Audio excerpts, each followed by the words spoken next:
Hey, how y'all doing today? Hey, Tony. Thanks for a couple of minutes. No problem. Sure. Let's go right back over to Ross Martin. Hey, Tony. Over the bye week, Coach Brown's talked about players really getting to work on themselves and work on to things. What did you think you personally worked on, and what as a unit, the secondary, the cornerbacks, what do you think y'all really tried to work on and improve, and the defense in general? Well, myself, I worked on improving, especially tackling. I think I'm getting better with my tackling, improving every day. As a secondary, really, we just improving on making plays on the ball and when it's in the air. We have been successful these last couple games to get, interceptions, get the ball when it's in there, but we need more. And we need to be more with the scripts, hold the players up, script the ball. We need to create more turnovers. That's all we've been working on. Okay, let's go to Gregory Hall. Tony, what's the difference in this defense when things are going well versus when they're not? What are you seeing in film analysis and things like that about what the main difference is that's causing some of these lows that you guys have experienced in the first half of the season? When everything's going well, we're a complete team. We're a complete defense. When everything's going well, every drive is 3 and out or it's close, we hold them up to a field goal. But when things go wrong, we tend to go up and down. And that's not what we want to do. So when things go wrong, we just got to flip it and say things going to happen. It's going to be a bad game. It's not a bad game, but it's going to be a bad play on to the next. You can't change it. So we just got to keep improving instead of getting down on ourselves.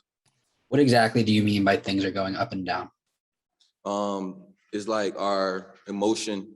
It's our, drive, it's just us. It's just as a team, we just have mislaps, and it's not, we got to get better with that. Thank you. Andrew Jones, go ahead. Hey, Tony, when you look at Notre Dame's offense, what stands out to you that could be a challenge for you guys Saturday night? They can run that ball. I tell you that for a fact. They can run the ball. They got two of the best running backs, one of the best running backs in the country. So they're gonna run the ball. Then when they pass, they're gonna pass it. They're gonna try to make plays to the outside receivers. They're gonna try to make plays to the tight end. And so we just gotta be better on defending them when they throw the ball in the air and stop the run. 4 of your last 5 opponents are currently ranked. I know the season hadn't gone exactly the way you guys had planned, but what kind of opportunity does this present for you guys to close the season and perhaps change the narrative a little bit about the team? Right now, we're taking game by game, week by week.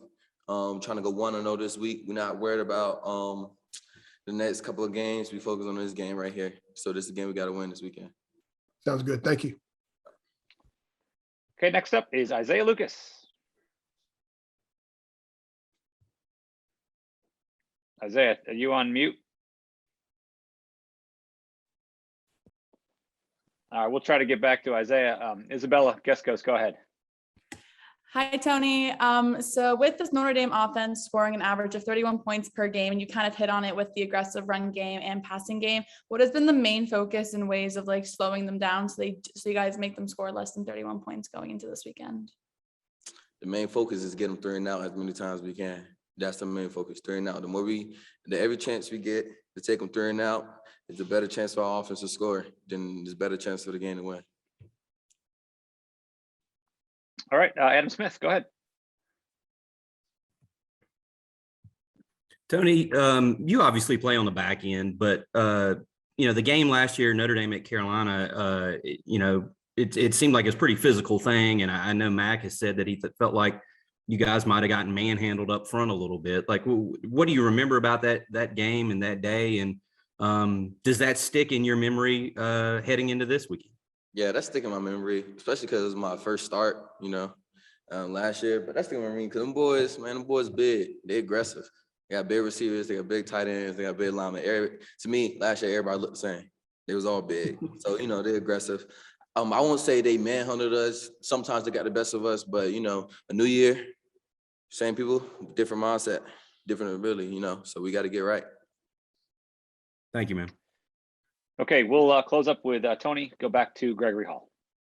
Hey, Tony. Isaiah was trying to ask you just the effect of a pass rush on the performance of y'all in the secondary. Just how can it make your job easier? And when that's not there, what can you do to kind of, I guess, pretend like it's still not affecting y'all?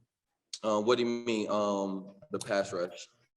Just like with a good consistent pass rush, how does that improve y'all's performance in the secondary? How does it make you guys better? I say as a team, you need pass. As a defense, you need people that can pass rush. The people that can pass rush and get to the quarterback is the faster the quarterback releases the ball. And the faster the quarterback releases the ball, because to me, everything's timing. As a quarterback, the faster he releases the ball and get thrown in his timing, the better it helps our secondary out to pick the ball. And then from your perspective, with Storm Duck being out and being week to week, how has that affected y'all in the secondary? We can use the guys we can, play. We use the guys that can play.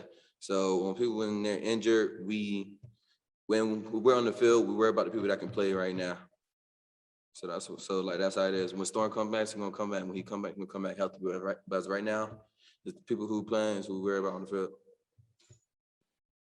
Okay, Tony, thanks for joining us today. Thank you. Appreciate y'all.